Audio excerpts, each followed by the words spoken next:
복음은 우리 삶의 모든 부분을 해석해 줍니다.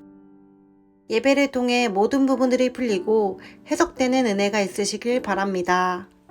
다 함께 사도신경으로 우리의 신앙을 고백하겠습니다.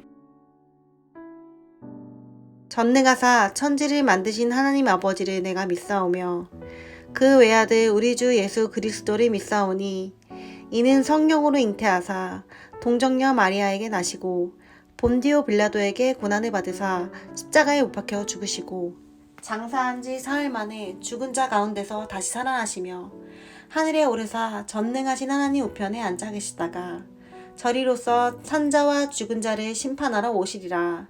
성령을 믿사오며 거룩한 공예와 성도가 서로 교통하는 것과 죄를 사하여 주시는 것과 몸이 다시 사는 것과 영원히 사는 것을 믿사옵나이다.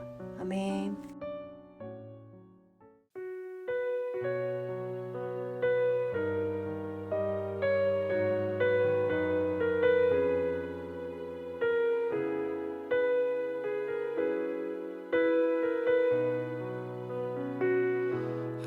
아버지 당신의 마음이 있는 곳에 나의 마음이 있기를 원해요.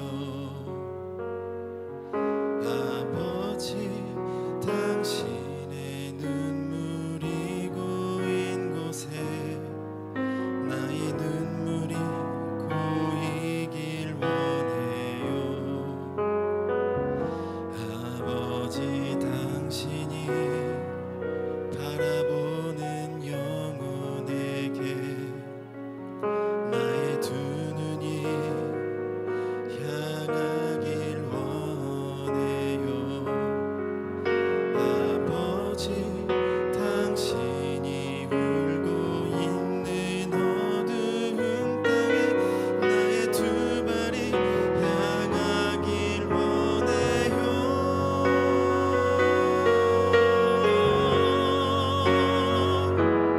나의 마음이 아버지의 마음 알아. 내 모든 뜻 아버지의 뜻이 될 수 있기를 나의 온몸이 아버지의 마음 알아. 내 모든 삶 당신의 삶 되기를 나의 마음이 아버지의 마음 알아. 내 모든 뜻 아버지의 뜻이 될 수 있기를 나의 온몸이 아버지의 마음 알아. 내 모든 삶 당신의 삶 되기를 내 모든 삶 당신의 삶 되기를.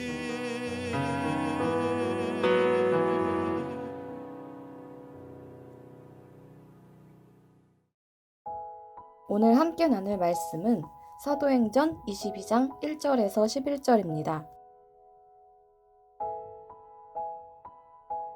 부형들아, 내가 지금 여러분 앞에서 변명하는 말을 들으라. 그들이 그가 히브리 말로 말함을 듣고 더욱 조용한지라. 이어 이르되, 나는 유대인으로 길리기아 다소에서 났고 이 성에서 자라 가말리엘의 문화에서 우리 조상들의 율법에 엄한 교훈을 받았고 오늘 너희 모든 사람처럼 하나님께 대하여 열심히 있는 자라.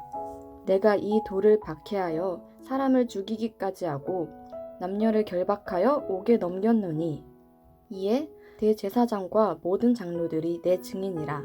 또 내가 그들에게서 다메섹 형제들에게 가는 공문을 받아가지고 거기 있는 자들도 결박하여 예루살렘으로 끌어다가 형벌받게 하려고 가더니 가는 중 다메섹에 가까이 갔을 때에 오정쯤 되어 호련히 하늘로부터 큰 빛이 나를 둘러비치매 내가 땅에 엎드러져 들으니 소리 있어 이르되 사울아 사울아 내가 왜 나를 박해하느냐 하시거늘 내가 대답하되 주님 누구시니까 하니 이르시되 나는 내가 박해하는 나사렛 예수라 하시더라.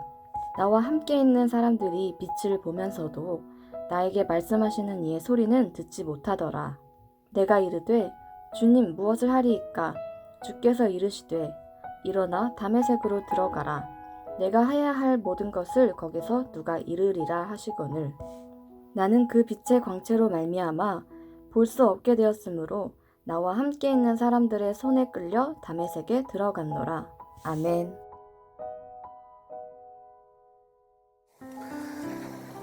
반갑습니다. 오늘 사도행전 22장 1절부터 11절을 중심으로 정황, 시간과 공간이라는 주제의 말씀을 함께 나누겠습니다.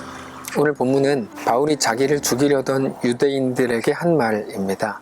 자기가 어떻게 예수를 믿게 됐는지를 설명하는 내용인데 물론 내용 자체는 우리가 잘 알고 있습니다. 바울은 바리새인으로서 율법 교육을 아주 철저하게 받았고 그 결과 그 도를 따라서 예수 믿는 자들을 잡아 죽이던 사람이었습니다. 그러다가 그날도 예수 믿는 사람들을 잡아 죽이려고 다메섹으로 가던 길에 예수님을 만났습니다. 4절부터 11절까지 나오는 내용인데 제가 한번 읽겠습니다.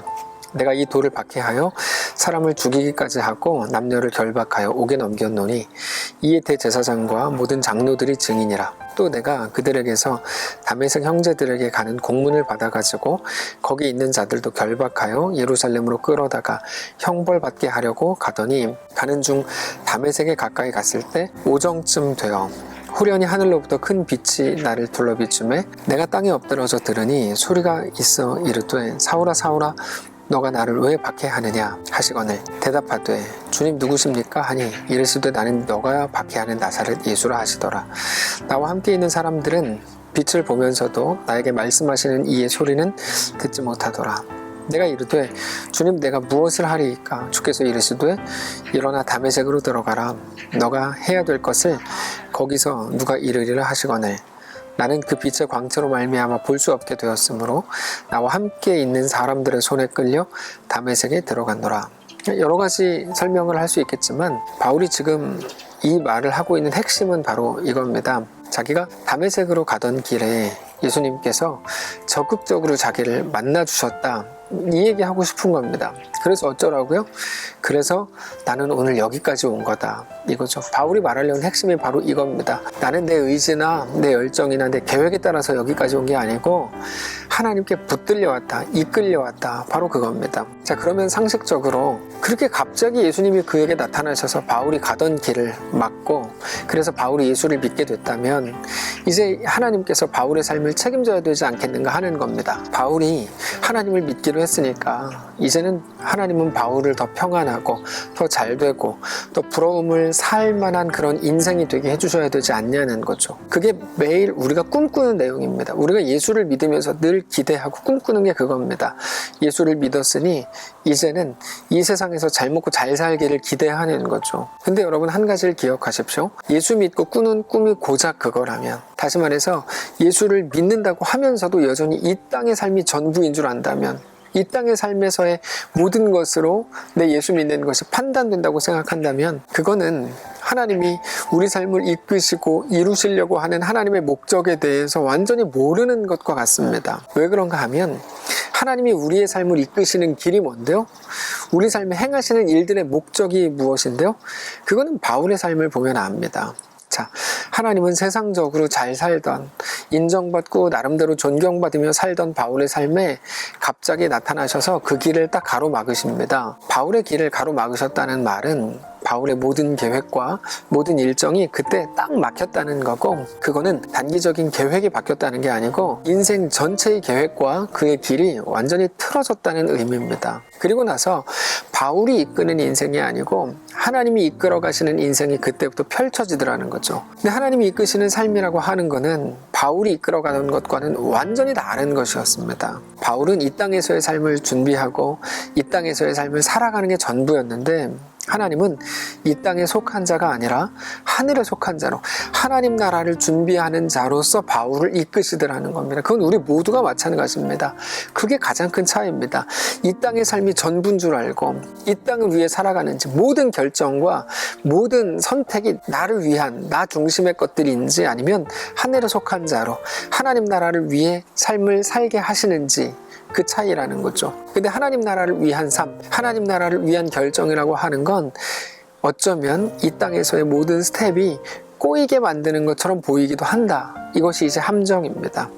그러나 그것이 우리에게 대한 하나님의 가장 놀랍고 완전한 방식이라는 것도 알아야 합니다. 하나님의 일하심의 방식을 알지 못하고 그저 내 앞에 일어난 일들만을 가지고 모든 것을 판단하려고 한다면, 다시 말해서 우리 인생과 정황과 상황에 대한 그런 성경적인 시각을 갖지 않으면 우리는 매일 내 앞에 일어나는 정황, 사건, 상황을 바꾸는 데만 온 정신과 힘을 쏟게 됩니다. 그것은 매우 비참한 일이고 기독교인, 그리스도인으로서 매우 비극적인 삶이라고 할 수 있을 것입니다. 하나님께서 살아보라, 살아내라 라고 말씀하시고 명령하신 그 삶을 다 놓쳐버리게 만드는 일이기 때문입니다. 하나님이 자기의 길을 가던 바울을 막아서셔서 하나님께 이끌리는 삶을 살게 하셨다면, 바울은 자기 앞에 일어나는 모든 일들, 모든 정황 앞에서 그 삶을 살아가면서 그 속에서 믿는 자의 고백을 해야 되는 겁니다. 그게 미션이고 사명입니다. 우리의 고통도 그때 비로소 의미가 생기는 겁니다. 거기서 한숨을 쉬는 게 끝이 아니고 거기서 고백을 하라는 거죠. 믿음을 고백하라는 겁니다. 나는 믿습니다. 내가 그냥 막연하게 살아갈 때는 몰랐는데 이 정황, 이 현실을 살다 보니까 하나님이 내 삶의 주인이신 것, 내가 믿음을 가진 것 확실히 알겠습니다. 그 믿음을 고백하라는 겁니다. 그때만 우리 삶에 일어나는 모든 종류의 고난에 비로소 의미가 생기고 가치가 만들어지는 것입니다. 결국 우리 신앙의 결정적인 정황은 우리의 고통에 있다라고 말할 수 있는 것입니다. 우리 고통을 어떻게 이해하고 그 속에서 어떻게 반응할 것인지, 그것에 관한 거라는 거죠. 그러므로 이제까지 기독교라는 이름으로 행해왔던 어쩌면 대부분의 많은 일들, 기도로 고통을 하루빨리 없애는 것만이 큰 믿음인 것처럼 생각하며 행해왔던 모든 일들이 얼마나 성경적으로 맞지 않는 일들이었는가 하는 것을 알게 되는 겁니다. 하나님은 그 속에 사는, 우리의 시간과 우리의 공간이라고 하는 우리 삶의 정황 속에 사는 우리들에게, 우리 고통과 힘겨움과 만만치 않은 정황 속에 있는 우리들에게 믿음으로만 만들어낼 수 있는 그 고백을 오늘 우리에게 요구하신다는 것입니다. 그 자리가 어디이든지 거기가 우리에게 맡기신 자리라는 거죠. 무엇을 위해 맡기신 자리입니까? 믿음을 고백해내라는 거죠.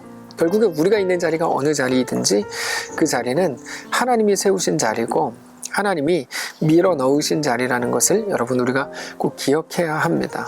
그리고 하나님이 밀어 넣으신 것, 하나님이 이끄신 것, 그리고 그 모든 일의 주권자가 하나님이라는 사실을 믿는다면, 사랑하는 성도 여러분, 그러므로 어떤 상황에서도 겁내지 않게 되실 수 있길 바랍니다. 샬롬 하시기 바랍니다. 어떤 현실적인 아픔과 외로움과 힘겨움이 있을지라도 하나님이 우리를 그 자리에 세우신 것이라면, 하나님이 밀어놓으신 거라면 우리는 정말 겁낼 것이 없는 거죠. 근데 단지 겁나지 않는 걸로 끝나지 않습니다. 바울은 거기서 한 걸음 더 나가는 놀라운 고백을 합니다. 고린도후서 4장인데요.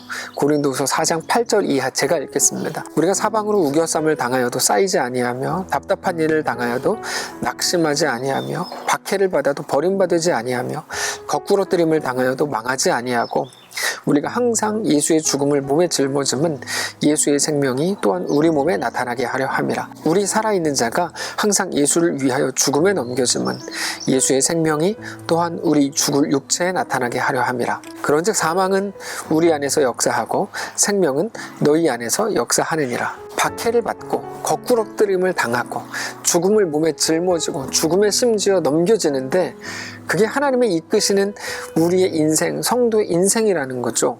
근데 거기에서 단지 겁낼 것 없다, 내가 너와 함께한다 라고 말씀하시는데, 단지 겁내지 않음, 굉장히 소극적인 방식인데 그것이 우리의 전부가 아니고, 하나님이 거기서 무엇을 만드신다고 말합니까? 예수의 생명이 우리 죽을 육체에 그때 나타나게 된다라고 10절에서 말씀하십니다. 우리가 항상 예수의 죽음을 몸에 짊어짐은 예수의 생명이 또한 우리 몸에 나타나게 하려 함이라. 그래서 자주 말씀드렸던 것처럼 우리의 고난은 하나님이 살아보라, 살아내라라고 말씀하시는 우리에게 허락하신 정황이고, 우리가 그 만만치 않은 삶을, 그 시간과 공간을 살아야 되는 이유는 예수의 생명이 우리에게 나타나기 때문입니다. 다시 말해서 우리의 그 현장, 그 자리가 바로 하나님이 일하시는 현장이기 때문입니다. 사랑하는 성도 여러분, 오늘 한 주를 시작하시면서 이 믿음, 이 말씀을 가지고 담대히 시작하실 수 있기를 바랍니다. 특별히 어디 계시든지 우리의 상황과 환경 속에서 하나님은 내 아버지입니다. 하나님은 내 전능자입니다. 하나님은 내 전부입니다. 그 고백을 거기서 만들어내시고 거기서 고백하실 수 있기를 바랍니다. 그렇게 우리 속에 하나님 나라를 만들어 가시는 하나님의 놀라운 역사가 우리의 시간과 공간 가운데 가득하시기를 축복합니다. 한번 기도하겠습니다. 살아계신 하나님, 우리가 있는 그곳에서 우리는 늘 원망하고 억울해하고 불평하는 게 전부였습니다. 근데 오늘 말씀을 통하여 다시 한번 깨닫습니다. 그곳을 넉넉히 믿음으로 살아내며 놀라운 믿음의 고백들을 만들어내게 하옵소서. 그것을 통하여 우리 속에 예수의 생명이 샘솟게 일어나는 놀라운 하나님의 역사를 맛보는 귀한 우리의 삶이 되도록 축복하시옵소서. 우리와 함께 하시기를 소원하며 살아계신 예수님의 이름으로 기도합니다. 아멘. 사랑하는 성도 여러분, 하나님께서 오늘 우리에게 하루를 또 허락하셨습니다. 그 믿음 가지고 승리하시길 바라고 이번 한 주 놀랍게 주님과 함께 동행하는 귀한 우리의 삶이 되시기를 축복합니다.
아멘.